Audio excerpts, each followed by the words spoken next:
Hai semuanya, pernah nggak kamu lihat dua orang yang penghasilannya kelihatan mirip, tapi gaya hidup dan keadaannya beda jauh? Yang satu bisa liburan kemana-mana, tenang aja kalau ada tagihan mendadak, bahkan kadang ada yang makin kaya tiap tahun. Yang satunya lagi kayak terus-terusan kejar-kejaran sama utang, selalu bilang nggak punya cukup uang, padahal gajinya nggak kecil-kecil banget. Aneh ya, uang yang sama, hasil yang beda. Padahal dunia ini tuh anehnya bukan tentang berapa banyak uang yang kamu punya, tapi tentang gimana kamu memperlakukan uang itu. Uang kayak partner hidup, kalau kamu nggak ngerti cara berkomunikasi sama dia bakal pergi. Tapi kalau kamu bisa ngerti dan rawat dengan benar, dia bakal datang terus, bawa teman-temannya lagi. Nah, ini sebenarnya yang jadi pembeda utama antara orang kaya dan orang miskin. Bukan cuma soal saldo di rekening. Pola pikir sama kebiasaan mereka soal uang itu jauh banget bedanya.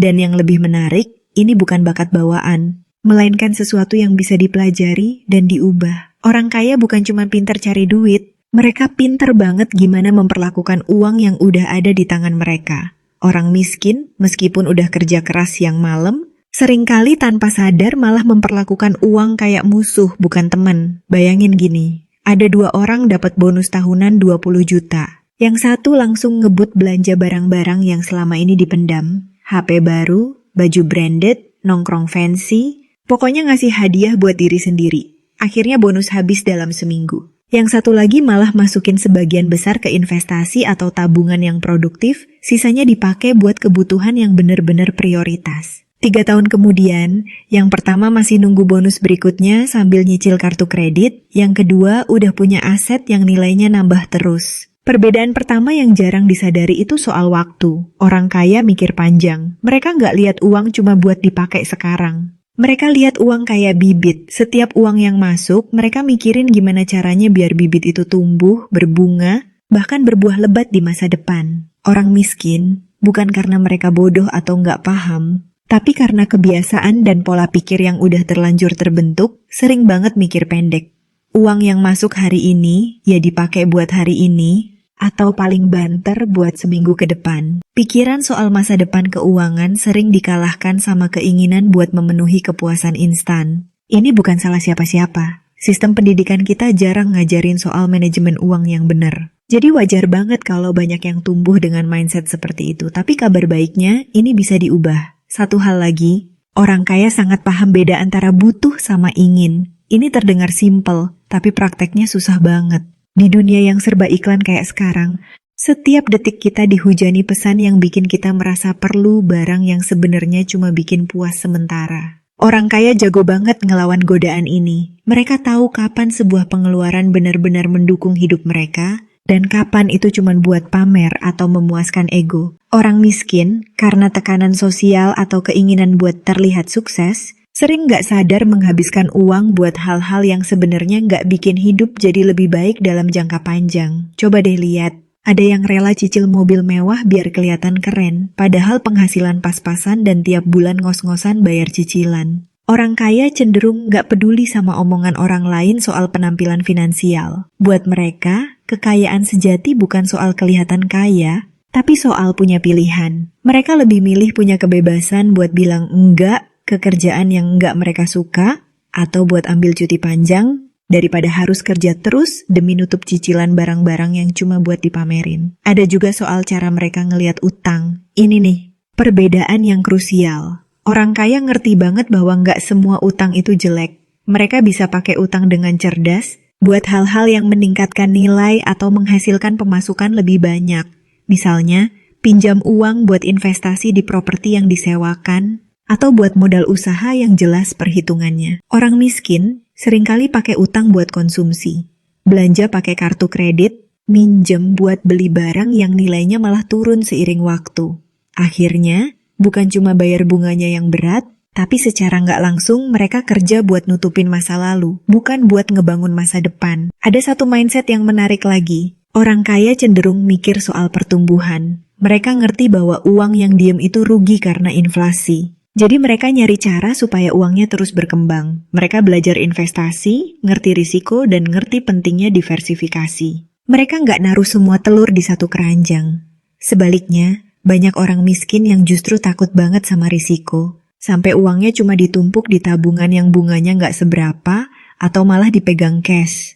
Padahal tiap tahun nilai uang itu makin kecil. Ini bikin mereka kayak lari di treadmill. Kelihatan sibuk, tapi nggak maju-maju. Orang kaya juga punya kebiasaan rutin buat evaluasi keuangan. Mereka sadar bahwa ngatur duit itu bukan kerjaan sekali setahun, tapi proses terus-menerus. Mereka punya catatan, ngerti arus kas pribadi, tahu kemana perginya setiap rupiah. Ini bikin mereka bisa ngambil keputusan finansial yang jauh lebih bijak. Orang miskin, kadang karena males atau nggak terbiasa, sering nggak tahu secara detail duitnya kemana aja. Yang penting saldo cukup buat hidup sampai gajian berikutnya. Tanpa disadari, ini bikin mereka gampang banget kebobolan atau kaget kalau ada pengeluaran mendadak. Ada juga soal investasi diri. Orang kaya ngerti bahwa investasi terbaik itu bukan cuma di saham atau properti, tapi di diri sendiri. Mereka rela keluar uang buat belajar hal baru, nambah skill, ikut pelatihan, baca buku. Karena mereka tahu, makin besar kapasitas diri, makin besar juga potensi penghasilan. Banyak orang miskin justru pelit buat investasi diri. Mereka mikir itu buang-buang uang atau takut rugi. Padahal tanpa upgrade diri, penghasilan bakal stagnan. Sementara biaya hidup terus naik. Ini salah satu lingkaran setan yang bikin kesenjangan makin lebar. Penting juga buat ngomongin satu hal yang jarang dibahas, emotional spending. Orang kaya ngerti banget bahwa belanja kadang jadi pelarian buat stres, kesepian, atau rasa nggak puas.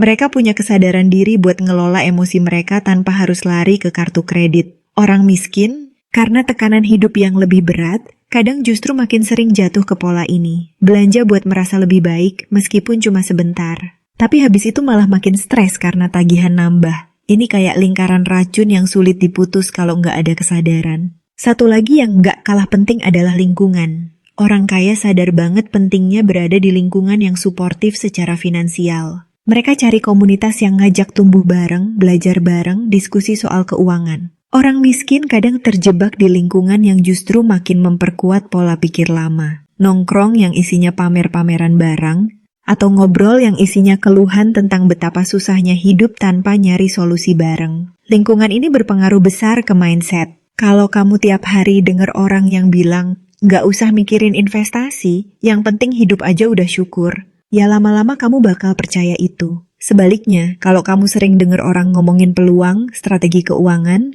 dan belajar dari kesalahan mereka, kamu pun bakal ke-trigger buat naik level. Semua hal ini akhirnya bermuara ke satu kata, yaitu kesadaran. Orang kaya punya tingkat kesadaran yang tinggi soal bagaimana mereka memperlakukan uang. Mereka sadar bahwa setiap keputusan keuangan, sekecil apapun, membentuk masa depan mereka. Orang miskin bukan karena kurang cerdas, tapi sering kurang sadar. Mereka jalanin hidup keuangan kayak autopilot, kebiasaan lama yang nggak pernah dipertanyakan. Padahal, begitu mulai sadar dan belajar, perubahan itu selalu mungkin. Dan inilah kabar baiknya. Semua perbedaan ini bisa dipelajari. Nggak peduli kamu mulai dari mana, asal ada niat buat ngerti gimana memperlakukan uang dengan lebih bijak, kamu bisa ngerubah jalur hidup keuangan kamu.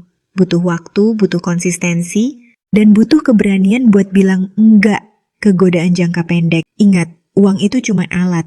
Dia nggak punya moral, nggak punya agenda. Cara kamu memperlakukannya lah yang nentuin apakah dia bakal bantu kamu tumbuh atau malah ngerantai kamu di tempat. Jadi, mulai sekarang, coba deh perhatiin lagi gimana kamu memperlakukan uang. Apakah kamu lagi nurture dia supaya berkembang, atau tanpa sadar malah ngejauhin dia dengan kebiasaan yang nggak sehat.